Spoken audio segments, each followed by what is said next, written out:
हनुमान, हनुमान कहाँ है? उसे भी बुला लो।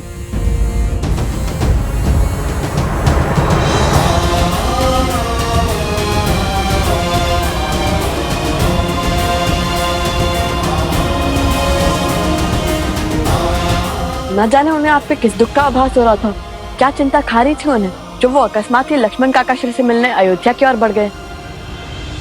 भैया, लक्ष्मण तो अयोध्या में है ही नहीं।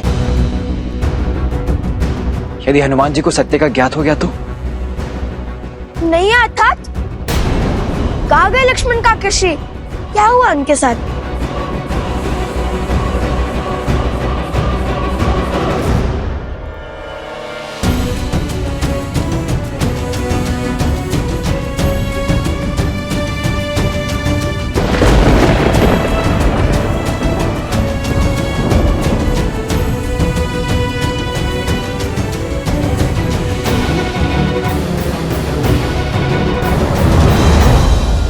प्रभु,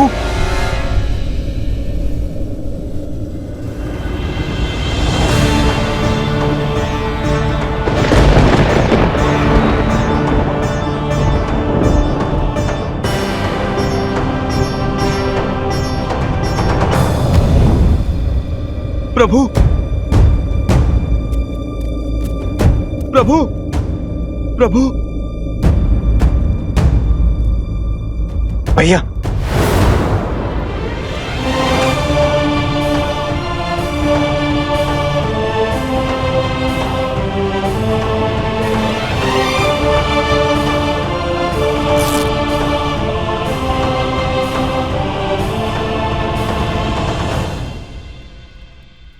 यूं किसी को बिना बताए अयोध्या जाने का क्या अर्थ था हनुमान?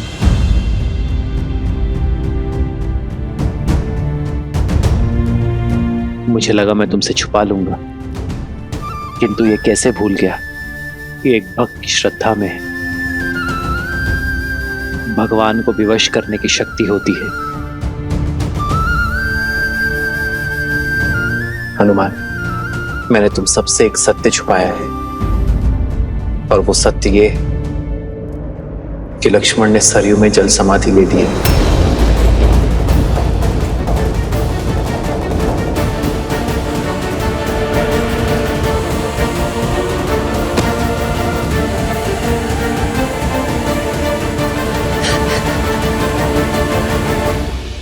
प्रभु, आपने लक्ष्मण भैया को रोका नहीं?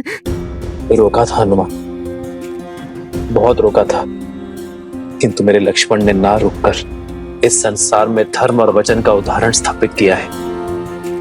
और मैं ये चाहता हूं कि मेरे पुत्र भी उसी मार्ग पर चले,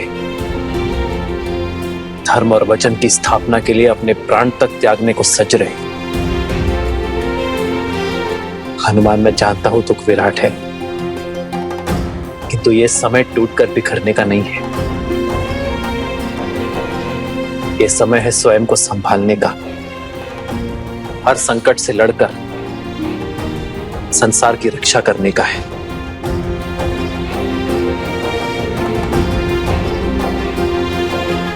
धर्म की स्थापना करना है, रघुकुल की रीत निभाना है। मेरा विश्वास करो हनुमान, और कोई समस्या नहीं है। ये अयोध्या और अयोध्यापति सकुशल है, इसलिए तुम चिंता छोड़ो और लवकुश के साथ दिग्विजय की यात्रा में आगे बढ़ो। नहीं प्रभु, आप मुझे स्वयं से दूरी का दंश मत दीजिए। प्रभु, आप मुझे अपने साथ रहने की आज्ञा दीजिए, आज्ञा दीजिए प्रभु। आप कहें या ना कहें, ये भक्त सब समझता है प्रभु। लक्ष्मण भैया के बिना आप कितने कष्ट में होंगे प्रभु। माता सीता, अब तो माता सीता भी नहीं है आपकी पीड़ा हरने के लिए। प्रभु, आप मुझे इस विकट घड़ी में स्वयं से पृथक मत कीजिए, मत कीजिए प्रभु।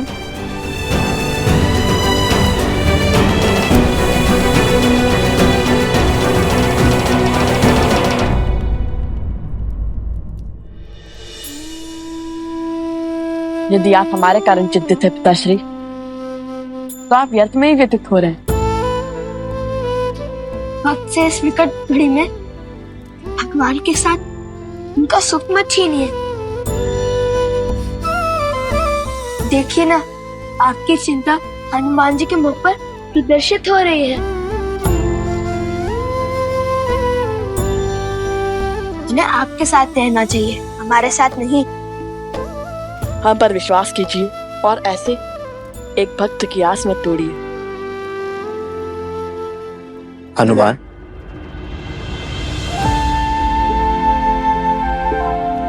तो ठीक है, कल सूर्योदय होते ही हम पुरुषपुर की ओर प्रस्थान करेंगे, युद्ध का शंखनाद करेंगे।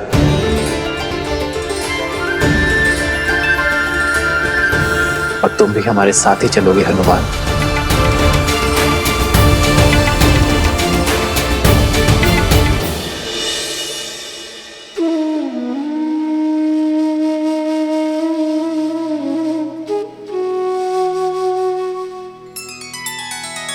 श्री रामचंद्र कृपालु भजु मन हरण भव भय दारुणम नव कंज लोचन कंज मुख कर कंज पद कंजारुणम।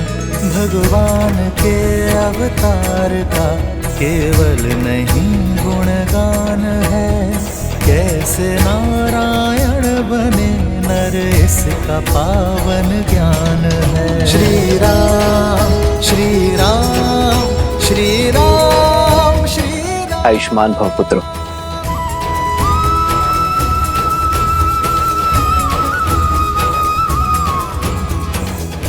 अपनी दिग्विजय को संपूर्ण करने के लिए सज्ज हो। सेना भी सज्ज है भैया।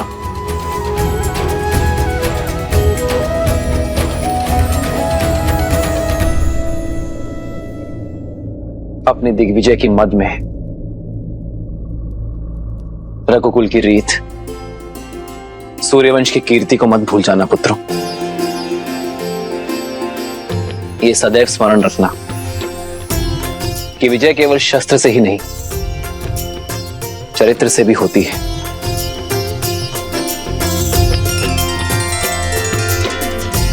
तुम दोनों केवल रघुवंश के अंश नहीं हो, धर्म के पथिक भी हो। और ये यात्रा केवल भ्रमण नहीं, यह अध्ययन है, संसार का भी और स्वयं का भी। क्योंकि जो स्वयं पर विजय पा लेता है, उसे संसार कभी हरा नहीं सकता।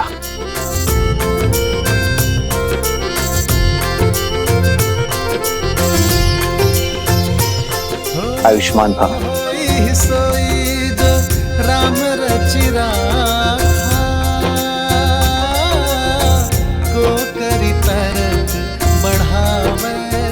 भरत, माताओं तक सूचना पहुंचा दी तुमने? जी भैया, संदेश भेजा जा चुका है।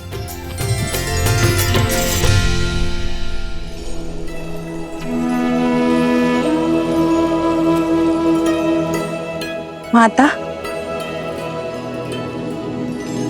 पत्र आया है।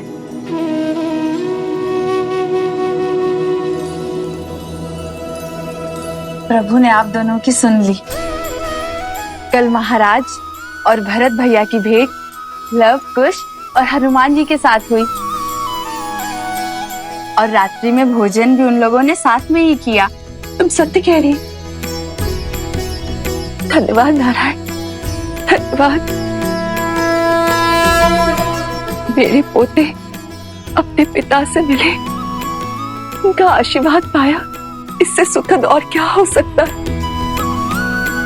लव और कुश अपने भारत भ्रमण को संपूर्ण करने के लिए आगे बढ़ रहे हैं और राम और भरत पुरुषपुर की ओर अग्रसर हैं, उन दुष्ट गंधर्व के अंत के लिए सज्ज है।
महाराज की जय हो। क्षेत्रवासियों ने अयोध्यापति राम से सहायता की गुहार लगाई है और वो अपनी सेना के साथ इसी ओर अग्रसर है। उनके अनुज भरत भी उनके साथ है। सुना है कि कौशल की सेना अत्यंत बलशाली है और प्रचंड है। यदि युद्ध हुआ तो हम उनसे कदापि नहीं जीत पाएंगे महाराज।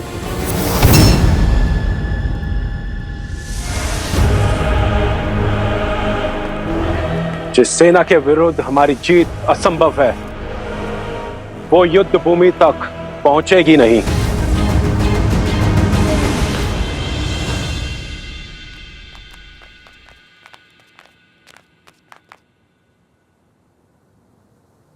कुश, ये तो कोई आश्रम प्रतीत होता है।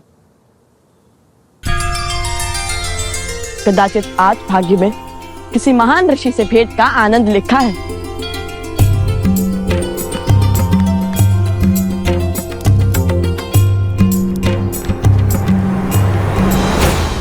कौन हो तुम? किससे मिलना है? वेशभूषा से नहीं समझे मित्र, हम ऋषि कुमार हैं। महात्मा ऋषियों से मिलने का मन किया तो चले आए। ये कोई धर्मशाला नहीं है, ये ऋषि अगस्त का आश्रम है। यहाँ बिना उच्च ज्ञान, उच्च गुरु और उच्च कुल के बिना कोई प्रवेश नहीं कर सकता। ऋषियों से कुल और वंश नहीं पूछा जाता। साधुओं से मिलने के लिए कुल की नहीं, संस्कारों की आवश्यकता होती है। हम ज्ञान के लिए एक यात्रा पर निकले हैं। अंदर बैठे गुरुवर से भेंट करना चाहते हैं। अब तो जाने दीजिए हमें भीतर। भीतर जाओगे? वो भी तुम दोनों? तुम दोनों इस क्षेत्र में रहने योग्य भी नहीं हो। गुरुवर के समीप जाना तो दूर की बात है। अरे बंधु, इतने सुंदर संसार में किस बात का रोष पाले बैठे हो? कोई समस्या है तो बताओ हमें। किसी ने दंड दिया है तो क्या सुनाओ? ये तो बड़े मायावी लगते हैं। इन्हें कैसे पता चला कि गुरुदेव द्वारा दंड स्वरूप हमें यहाँ पर खड़ा किया गया? पहेलियां मत बुझाओ, सत्य बताओ। तुम दोनों कैसे जानते हो कि हमें चिंता सता रही है? आपसे। मुझसे? भला मैंने कब बताया? समझ गया, ये दोनों केवल मायावी ही नहीं हैं, अत्यधिक चतुर भी हैं। ऋषि कुमारों के भेष में कौन हो तुम? सत्य कहो, अन्यथा संकट में पड़ जाओगे। अभी बताता हूँ। रुको। जो परिचय दिया है वही सत्य है। यदि मन में कोई शंका है तो मत मानो, किंतु हम ऋषि अगस्त से मिले बिना कहीं नहीं जाएंगे। ऋषि अगस्त के द्वारपालों को चेतावनी? रुको, अभी तुम्हें ऋषिवर के पास लेकर के जाते हैं। अब वही तुम्हारा सत्य से आवरण हटाएंगे। देखो मेरी चाल, लो भैया सज जाइए। ऋषि अगस्त से मिलने का सौभाग्य प्राप्त होने वाला है।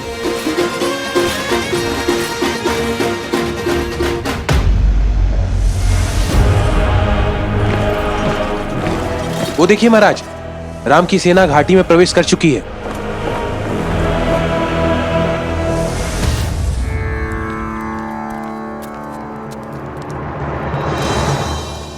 गुरुदेव प्रणाम।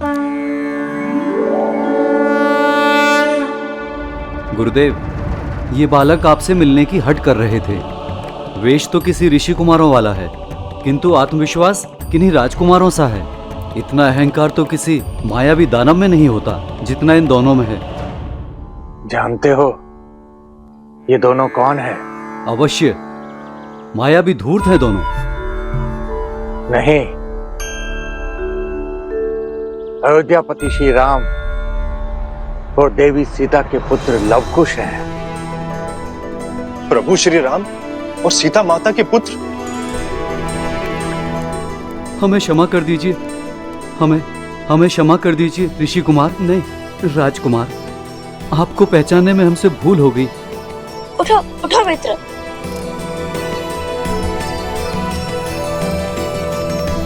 कर्तव्य भले ही राजकुमारों का निभाते हैं, किंतु मन से सदा ऋषि कुमार है।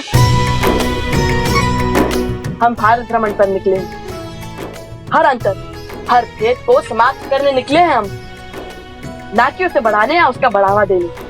अति उत्तम। तुम्हारी वाणी में तुम्हारे हृदय की पवित्रता झलकती है। भारत भ्रमण की इस यात्रा का उद्देश्य तुम्हारी चेष्टा से कहीं अधिक विशाल है। मुझे तो तुम दोनों की कब से प्रतीक्षा थी। हमारी प्रतीक्षा?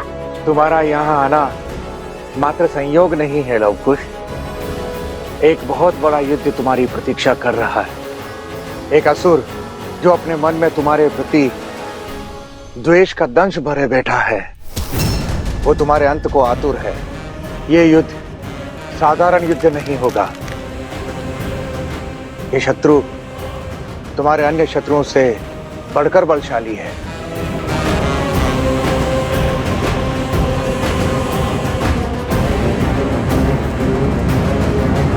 वो भी तुम दोनों की भांति पितृभक्त है, जो अपने पिता की मृत्यु का प्रतिशोध लेने का प्रण लिए बैठा है। कौन है वो असुर?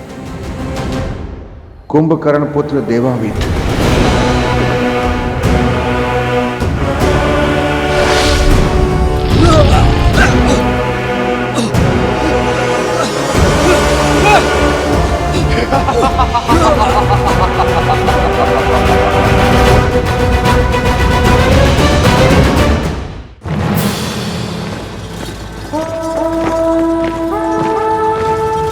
रुको, रथ रोको।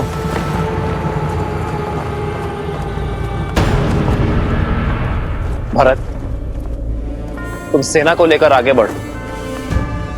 मेरे पीछे सेना की एक छोटी टुकड़ी पीछे छोड़ते हुए सेना का नेतृत्व करो। मैं तुम्हें इस युद्ध की बागडोर सौंपता हूं। ये मेरे लिए सम्मान की बात होगी भैया, विश्वास रखिए, मैं आपको निराश नहीं करूंगा। और भरत के होते हुए श्री राम को युद्ध भूमि में पग रखने की आवश्यकता नहीं होगी। जय सिया राम! जय सिया राम! महादेव, शत्रु की शक्ति और युक्ति जानते हुए भी श्री राम ने भरत को अकेले आगे क्यों बढ़ने दिया? वो उनके साथ क्यों नहीं गए? वो तो अंतर्यामी है, सब ज्ञात है उन्हें। आपके प्रश्न का उत्तर भी आपके प्रश्न में ही छिपा हुआ है। जो अंतर्यामी है, जिन्हें सब ज्ञात है, उनसे भला इस युद्ध के परिणाम और प्रभाव कैसे छिपे रह सकते हैं? किंतु संकट का आभास ही तो संकट को टालने में सहायक होना चाहिए ना।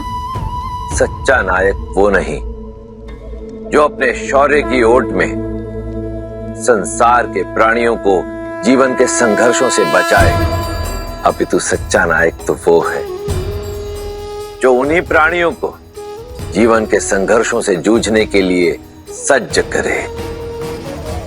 जो पक्षी पवन के वेग की परीक्षा को पार न कर सके, वो भला आकाश का स्पर्श कैसे कर सकता है?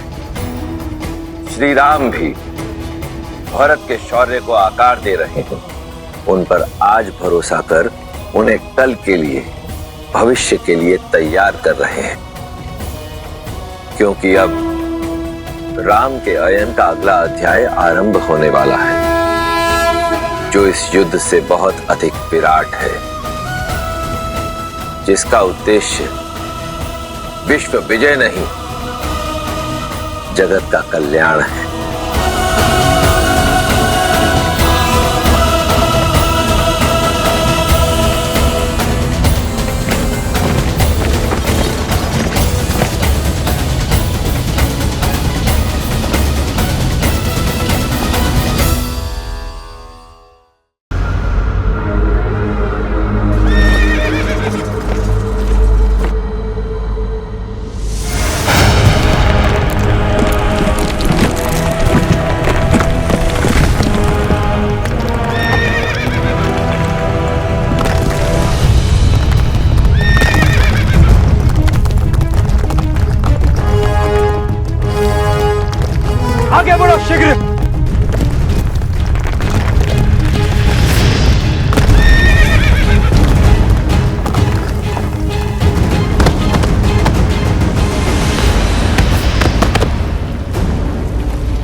पिता महायोद्धा कुंभकर्ण के मृत्यु दिवस की पूजा करने से पीछे हट रहे थे ये सब। मैंने इन्हें ही मृत्यु का दंश दे दिया।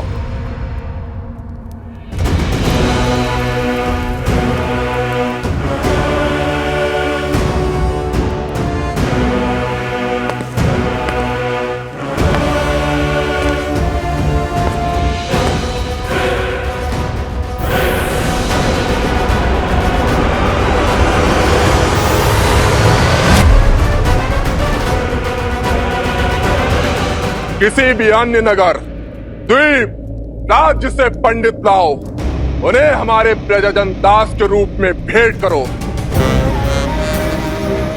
साम, दाम, दंड, भेद कुछ भी करके उन्हें यहां लाओ। जो वो फिर भी ना आए तो उन्हें कहीं और जाने की स्थिति में मत छोड़ो।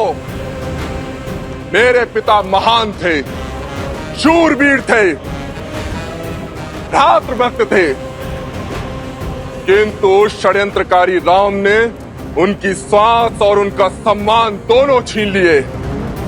आज नहीं तो कल उस राम को अपने किए का दंड भोगना ही होगा।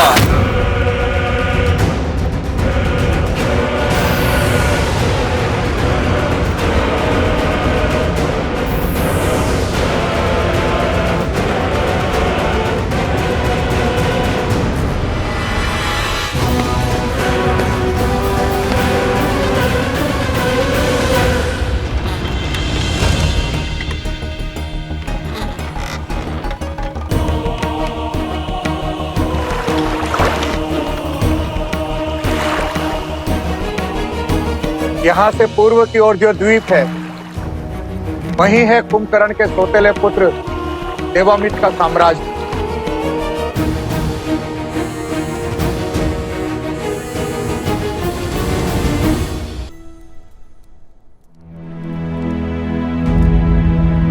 हनुमान, भरत के अकेले युद्ध में उतरने की चिंता सता रही है तुम्हें। ये रामायण उद्देश्यों का आयन है हनुमान, और मेरा एक उद्देश्य अभी शेष है। कैसा उद्देश्य प्रभु?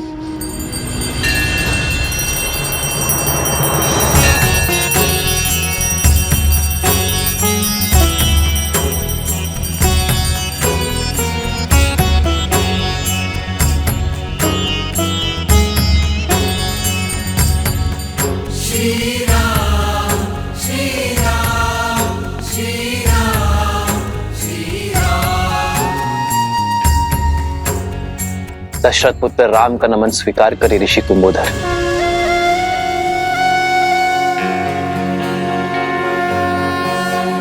मेरा तप और भक्ति आपकी शक्ति बने श्री राम। आशीर्वाद के रूप में आपने तो संपूर्ण संसार दे दिया मुझे। याद था कि आप इसी मार्ग से जाने को हैं। आपके मार्गदर्शन में हिंगलाज माता के दर्शन करने की इच्छा है मेरी। अपने भाई भरत की विजय की प्रार्थना करना चाहता हूं मैं ऋषिवर। हर हर महादेव।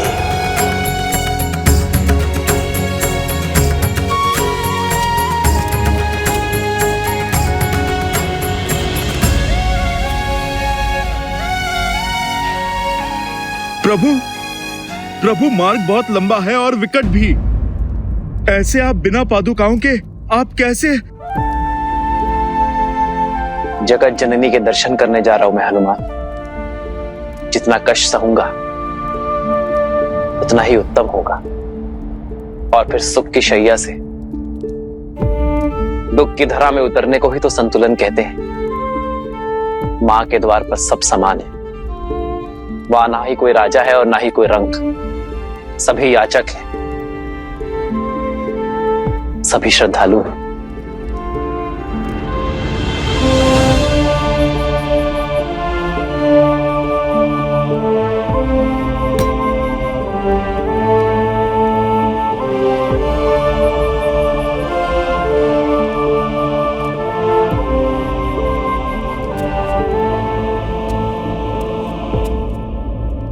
माता हिंगलाज देवी की, माता हिंगलाज देवी की, माता हिंगलाज देवी की, माता हिंगलाज देवी की।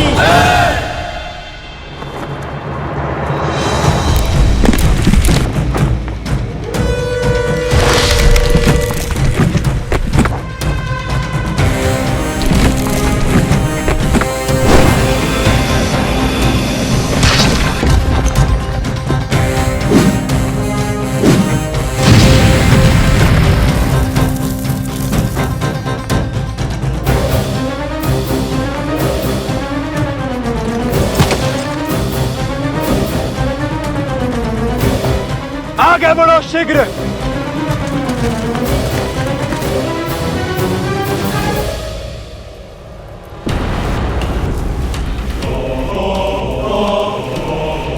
यमदेव, इस युग के अंत का समय आ गया है।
शीघ्र ही श्री राम के पग पुनः अयोध्या में पड़ेंगे, तब आपको उनके समक्ष जाना होगा काल पुरुष। और आप जैसे ही उनके समक्ष जाएंगे वैसे ही श्री राम विधि के विधान को समझ जाएंगे और अपनी देह को त्याग देंगे।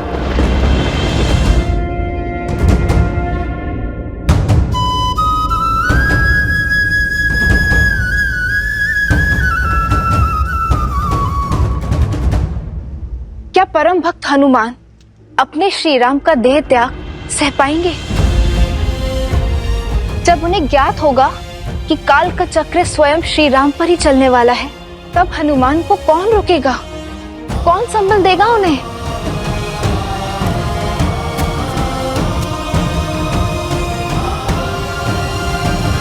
अब तो हनुमान क्षण भर के लिए भी श्री राम से पृथक नहीं होने वाले। ऐसी परिस्थिति में काल की स्थिति कैसे उत्पन्न होगी? और हनुमान स्वयं आपके अवतार हैं। भला आपको हराने का सामर्थ्य किसमें है? नियति के निर्णय को और भाग्य के लेख को बदला नहीं जा सकता देवी। यदि नियति को नियंत्रित करना संभव होता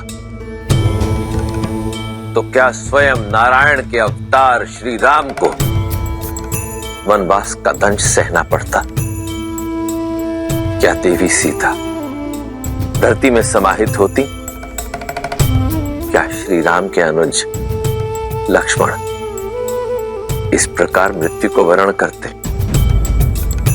क्या महाज्ञानी महातपस्वी लंकापति रावण इस प्रकार अपयश प्राप्त कर संसार से विदा होता? यही नियति का चक्र है देवी। कठोर परंतु न्यायपूर्ण। देर सवेर जो भी घटना घटित होने वाली होती है वो घट के रहती है। और अब नियति के इस चक्र का सामना हनुमान को करना पड़ेगा। अपने श्री राम से पृथक होने का दुख झेलना ही पड़ेगा, क्योंकि यही घटना इस युग का समापन करेगी देवी।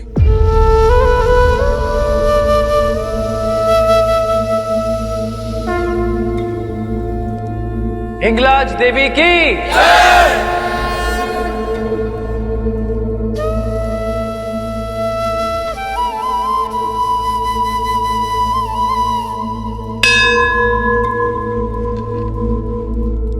नारायण के नए अवतार की लीला आरंभ होने वाली है देवी, और इसके लिए अनिवार्य है कि श्री राम और ये युग दोनों का समापन हो। अब परीक्षा तो हनुमान की है,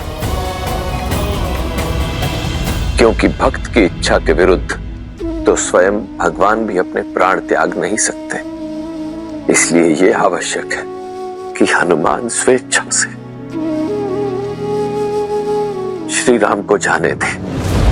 असंभव। जो हनुमान श्री राम की आह तक नहीं सह सकते, वो सदा सदा के लिए उनका वियोग कैसे सहेंगे?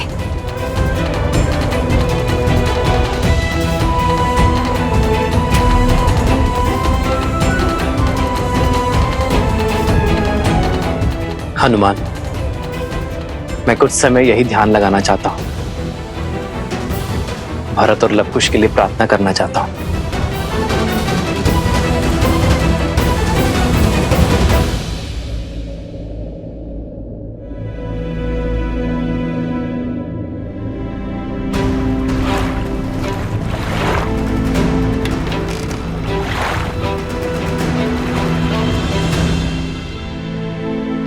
जब तक हनुमान श्री राम के साथ हैं, तब तक काल का उन तक पहुंच पाना असंभव है।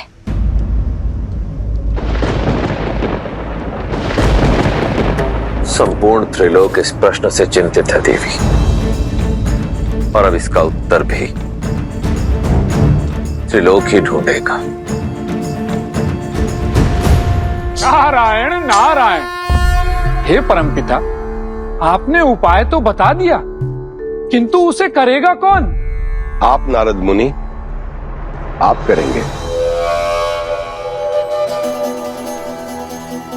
अब अद्भुत अद्भुत परमपिता। आप देखिए, मैं अपना हर कार्य मन में आनंद और मुख पर मुस्कान के साथ करता हूं, और नियति के संचालन में प्रभु श्री हरि मेरा उपयोग करते हैं। किंतु साक्षात महादेव के अंश श्री हनुमान के साथ ये नहीं नहीं नहीं नहीं नहीं, नहीं। आप परमपिता, इस घोर संकट को हम मोल नहीं ले सकते। नारायण नारायण। हे परमपिता, यदि भूल से भी हनुमान को इस छल का आभास हो गया, तो वो मुझे कहीं से भी खोज निकालेंगे, और यदि बात प्रभु श्री राम पर आई, तो उसमें तो वो मेरे ही समान है, प्रभु श्री हरि के भक्त। किंतु इस छल के पश्चात हनुमान किसी को भी क्षमा नहीं करेंगे। तब तो हरि का आगमन टालना होगा, क्योंकि जो कार्य हरि के परम भक्त नारद मुनि करने से कतरा रहे हैं, तो उस कार्य को और कौन संपूर्ण करेगा? माता। और यदि ये कार्य नहीं हुआ, तो नियति का चक्र रुक जाएगा। इसलिए श्री राम पर से हनुमान का ध्यान हटाना बहुत ही आवश्यक है। परंतु माता, ये तो लवकुश के साथ भी अन्याय ही होगा ना?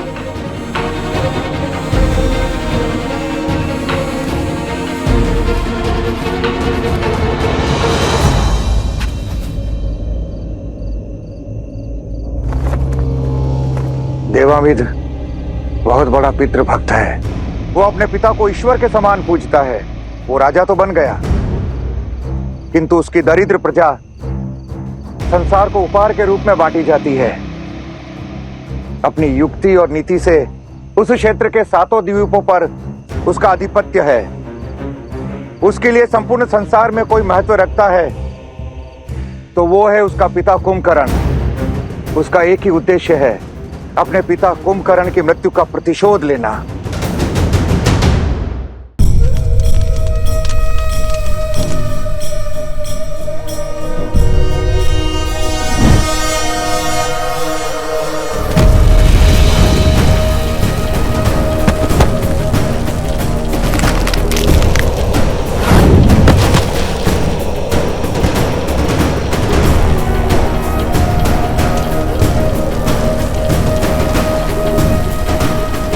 पिताश्री।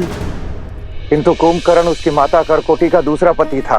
देवामित के पिता अनुलोमा को महाराज दशरथ ने देवासुर संग्राम में मार गिराया था। मैं आपका अंश तो नहीं हूं, किंतु मेरी विधवा माता से विवाह कर आपने मुझे अपने पुत्र की भांति पाला, मुझे स्नेह दिया, प्रेम की छाया दी, और एक दिन उस राम ने मुझसे मेरा संसार, मेरा पिता छीन लिया।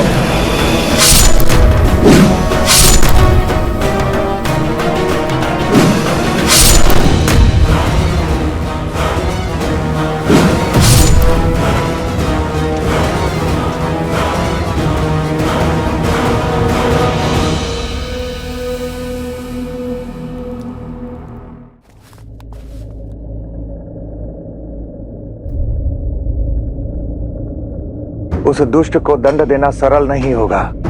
शक्ति के साथ साथ युक्ति का मार्ग भी खोजना होगा। हम सब ऋषि और तुम ऋषि कुमार पूजा के लिए सज होने का स्वांग करके वहां जाएंगे। वहां तुम दोनों उसकी मृत्यु का मार्ग खोजोगे और प्रजा को उसके अधर्म और पाप से मुक्त कराओगे। जो आ गया ऋषिवर।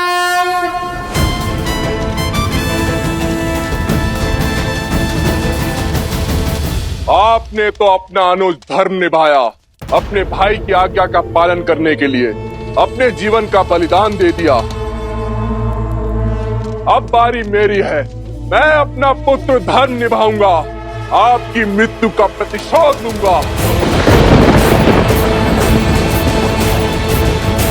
अब प्रतीक्षा है तो बस एक अवसर की, जब मैं राम के कुल का सर्वनाश कर सकूं।